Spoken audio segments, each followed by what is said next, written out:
As far as closing additional embassies, it's always possible. You see what's going on. I guess they were burning documents or burning papers, and I wonder what that's all about. 미국이 중국 정부의 스파이 활동을 이유로 휴스턴 주재 중국 총영사관을 폐쇄한 데 이어 중국도 상응 조치로 청두의 미국 영사관을 폐쇄해 양국 간 신경전이 고조되고 있습니다. 이른바 세계 양대 슈퍼파워 G2로 거론되는 미국과 중국의 갈등은 최근 들어 더욱 심해지고 있는 양상인데요. 클릭 글로벌 이슈 오늘은 근본적인 변화를 예고한 미국의 대중국 정책을 살펴보겠습니다. 중국 인부가 쓰촨성 청두의 미국 영사관에서 현판을 떼어내고 있습니다.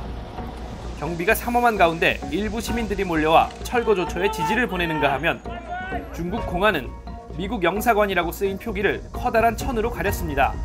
앞서 미국은 지난 21일 휴스턴에 있는 중국 총영사관의 폐쇄를 전격 통보했는데요. 영사관의 반복적인 지식재산권 침해와 스파이 활동 의혹이 그 근거였습니다.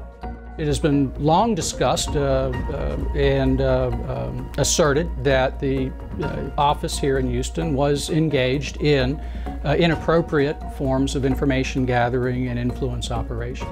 휴스턴 총영사관은 중국이 미국에 개설한 첫 번째 외교 공관이라는 상징성이 컸는데요.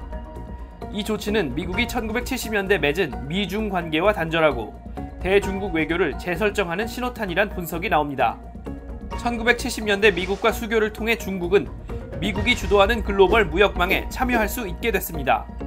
미국 입장에서는 중국이 경제가 발전하면 언젠가 민주적 가치를 수용하길 기대했지만 최근의 홍콩, 신장 위구르 탄압에서 나타나듯 중국은 오히려 일당 독재를 강화했죠. 거대해진 중국의 심기를 거스르지 않기 위해 오히려 서방 기업들이 스스로 검열하는 등 부작용이 나타났는데요. 마이크 폼페오 미국 국무장관은 지난 23일 이런 틀을 근본적으로 바꾸겠다고 선포합니다. Sucked supply chains away from America and then added a widget made of slave labor.